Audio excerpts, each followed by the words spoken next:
क्यों कर रही हो बताओ। स्वर्गीय मलखान सिंह, स्वर्गीय मलखान सिंह, भारत माता की, भारत माता की, वंदे मातरम, वंदे मातरम। आज ग्राम गोवर्धनपुर में जिला केसरी ठाकुर मलखान सिंह जी की 137वीं जन्म दिवस के अवसर पर आयोजित गोष्ठी के कार्यक्रम में उपस्थित श्री आचार्य ब्रजेश जी, गुरु जी जो अभी बहुत अच्छा बोल रहे थे, पहले तो उनको मैं चरण वंदन करती हूँ और अभिनंदन भी करती हूँ। श्री ठाकुर शिवराज सिंह जी वरिष्ठ उपाध्यक्ष, श्री रविकांत आरती वरिष्ठ भाजपा नेता, श्रीमती विनीता सेंगर जी मंडल अध्यक्ष, श्री वेदपाल सिंह पूर्व मंडल अध्यक्ष, श्री के.पी. प्रधान जी, श्री राजशेखर जी, श्री जसवीर सिंह जी, श्रीमती अर्चना शालिनी वर्मा जी, श्री प्रमोद सेंगर जी, श्री विकास सिंह जी, श्री सुमित सिंह जी, श्री वीरेश सेंगर जी, श्री देवेंद्र बघेल जी, श्रीमती शालिनी वर्मा जी, श्री ठाकुर अशोक कुमार जी कार्यक्रम अध्यक्ष, और जो भाई साहब लाखन सिंह भाई साहब तो इतनी मेहनत भी कर रहे हैं और हम सब भूल रहे हैं, तो सभी को मैं वंदन अभिनंदन करती हूँ। सभी मेरे से बड़े बैठे हुए हैं, सभी के चरणों को नमन करती हूँ, सभी को वंदन अभिनंदन करती हूँ। आज हमारा बहुत ही सौभाग्य का दिन है, क्योंकि जिसने इतने आंदोलन किए हों, जेल गए हों, तो उनका आज जन्मदिन है, स्वर्गीय मलखान सिंह जी का।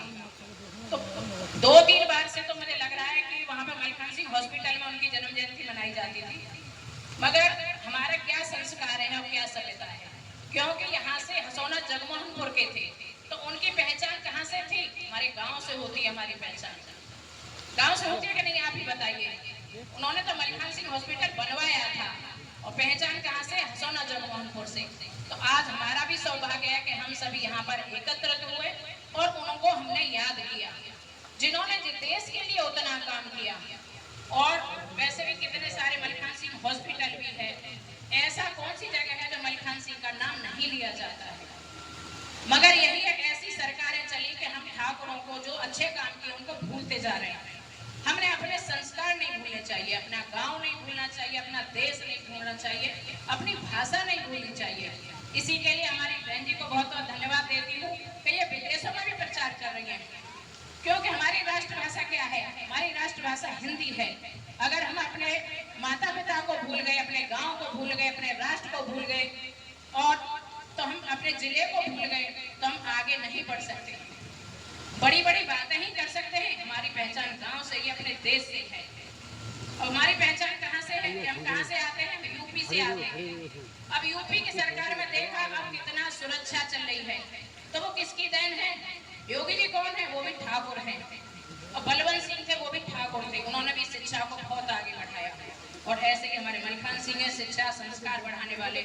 तो जो अच्छे कार्य करेगा उन्हीं को याद रखा जाता है, चाहे कोई राजनीति हो, चाहे कोई स्वतंत्रता सेनानी हो, जिन्होंने बड़े बड़े काम किए हैं, 100 साल से ज्यादा हो गए, जब भी उनको याद किया जा रहा है तो उनसे हमें प्रेरणा लेनी चाहिए, उनको याद भी रखना चाहिए, और यहाँ पे एक बुक भी छपवानी चाहिए कि उन्होंने क्या क्या किया, क्या नहीं किया है। आजकल के बच्चे खड़े हुए हैं, इन्हें यही नहीं पता हो कि हमारा देश कैसे कैसे स्वतंत्र हुआ। पता है कि कैसे कैसे 1947 में लोगों ने कितने जेल काटी, कैसे कैसे हम स्वतंत्र भारत में रह रहे हो। आप स्वतंत्र नहीं थे, अब स्वतंत्र है कि नहीं है? किसान स्वतंत्र है, युवा स्वतंत्र है, अब बेटियां भी स्वतंत्र है, महिलाएं भी स्वतंत्र, कितनी सारी योजनाएं आ रही हैं। हमारे माननीय मुख्यमंत्री जी का कहना है कि सभी को अधिकार मिलना चाहिए, तो सभी को अधिकार मिल रहा है। पहले आपने 2014 से और 2017 से पहले की सरकारें देखी होंगी कि क्या होता था, किसान भी सुरक्षित नहीं था। तो ये किसकी देन है? हमारे माननीय मुख्यमंत्री जी की देन है। ऐसे ही मुख्यमंत्री अब 2027 आ रही है, उसमें हमारे माननीय योगी आदित्यनाथ जी को ही मुख्यमंत्री बनाए, क्योंकि आपने देखा होगा कि किसान भी सुरक्षित है, महिला भी सुरक्षित है और बेटी भी सुरक्षित है। और संस्कार, अभी हमारे गुरु जी ने बताया कि संस्कार सबसे जरूरी है। अब दूसरे को जमीन ले देंगे, मगर भाई भाई इतने लड़ेंगे तो भाई भाई लड़ने नहीं चाहिए। कोई दूसरा अपना नहीं होता है, भाई भाई अपना ही होता है। तो राम लक्ष्मण की अभी बात बताई भी थी, क्यों?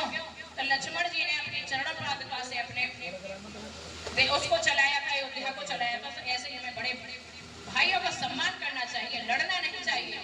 गलत बात के ऊपर लड़ो, अच्छी बात के लिए मत लड़ो। घर घर में मत लड़ो, अपने माता पिता का सम्मान करो। पहले वृद्धाश्रम कितने थे, नहीं थे, क्योंकि हम अपनी संस्कृति सभ्यता भूल चुके हैं। आजकल के बच्चे तो माता पिता का सम्मान नहीं करते, माता पिता को बोझ समझते हैं। क्योंकि अभी हमारे बड़े भी बैठे, उन्हीं का आशीर्वाद है, उन्हीं के आशीर्वाद से हम सब, हमारे बच्चे बड़े होते हैं, बढ़ते हैं। तो बच्चों से मैं यही कहूंगी, हमारे यहाँ सभी जितनी भी योजना है वो धरातल पे है। पहले 2014-17 से पहले कागजों में रहती थी, शिक्षा को भी काफी बढ़ावा मिलता है। अब कोई अशिक्षित न रहे, गांव-गांव में भी स्कूल कितने खुले हैं। पहले सब फर्श पे बैठते थे, अब सब चेयर पे बैठ रहे हैं। तो हमारा देश कितना आगे बढ़ रहा है, हमारा प्रदेश कितना आगे बढ़ रहा है। इन्हीं बातों को याद रखते हुए अपने कभी माता पिता को न भूलें, अपने गुरु को नहीं भूलें कभी, और अपने देश को, अपने राष्ट्र को न भूलें। हमारे प्रधानमंत्री जी का भी नारा है कि हमारे 2047 तक राष्ट्र विकसित हो। तो राष्ट्र विकसित जब ही होगा तो हमारे संस्कार नहीं भूलेंगे। अभी हम लड़ने लगेंगे जरा जरा सी जमीन पे, तो वो राष्ट्र आगे नहीं बढ़ने का, यही लड़ते झगड़ते रह जाएंगे।